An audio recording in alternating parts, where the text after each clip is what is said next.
Gunshots on the U.S. border with Mexico. But who fired the shots is the big mystery, and why did they do it? Hi, everyone. I'm Gretchen Carlson. Welcome to The Real Story for a Friday. So here's the bizarre story. A Mexican military helicopter crosses into American airspace. This happened early yesterday, flying about 100 yards north of the border in Arizona, where, well, they don't belong. And then for some inexplicable reason, they opened fire, shooting live ammo at Americans on U.S. soil. The two U.S. Border Patrol agents under attack were not harmed. And after the helicopter went back into Mexico, well then, Mexico apologized for the incident. But still, many unanswered questions. Katie Pavlich is the news editor for townhall.com and a Fox News contributor. Sean Moran is vice president of the National Border Patrol Council. Both are my guests. Thank you so much, Sean. Let me start with you. This is not the first time this has happened, right? But tell us exactly what did happen yesterday morning. Apparently, a Mexican military helicopter was conducting operations south of the U.S.-Mexico border and crossed into U.S. territory. And when it did, it fired on a very well-marked U.S. Border Patrol vehicle. They are green and white with red and blue flashing lights. There are numbers on the roof. It's very hard to mistake it for anything other than what it is. Why?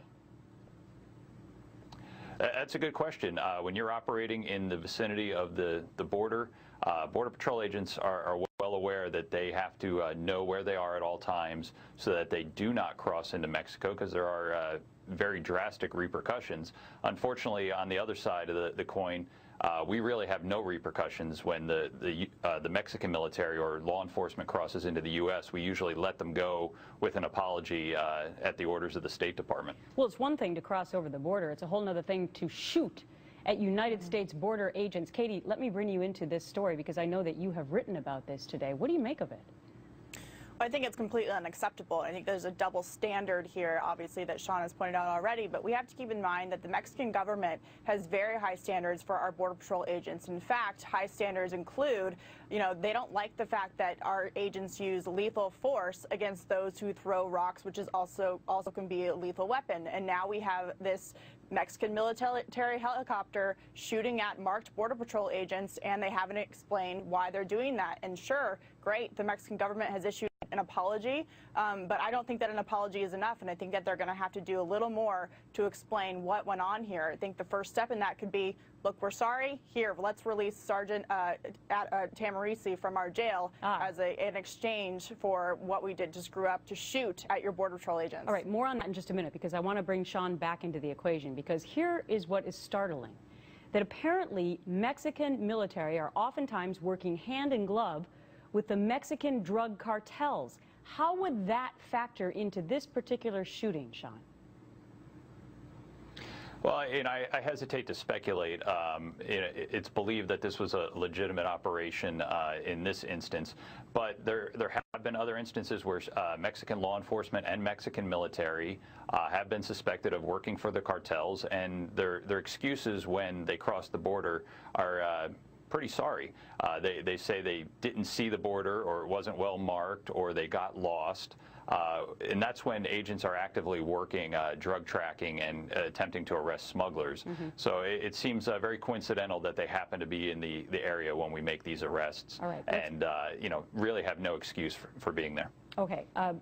Let's go back to Katie for a minute, because you brought up Sergeant Andrew Tamarisi, who's rotting in a Mexican jail right now. So what do you think needs to be done? Now we have this interesting information that Mexican military choppers are shooting at our Border Patrol agents with no repercussions, and our guy is still sitting in their jail. Right. So there have been consequences for Sergeant Tamarisi for apologetically driving into Mexico and trying to do the right thing by turning himself in, and now he's been sitting in a Mexican jail for 3 months. He wasn't violent. He didn't shoot at Mexican agents. He was very cooperative, and yet here we are with the Mexican military shooting with lethal force at our Border Patrol agents, and somehow our Marine is still in jail. President Obama should get on the phone and say, look, there won't be any consequences for you as long as you exchange our Marine back for what has been done here. Just to clarify, Sean, this is not the first time that the Mexican military in choppers have shot at U.S. Border Patrol agents, correct? It's the first time I'm aware of that they shot from helicopters, but we've had Mexican military and law enforcement take shots at Border Patrol agents in Arizona, in San Diego, near the Brownfield Border Patrol station. We've also had large groups, an entire platoon of Mexican military troops crossed over in Santa Teresa, New Mexico, and then were released, allowed to drive their Humvees with all their weapons back through the port of entry into Mexico with absolutely no consequences. Wow.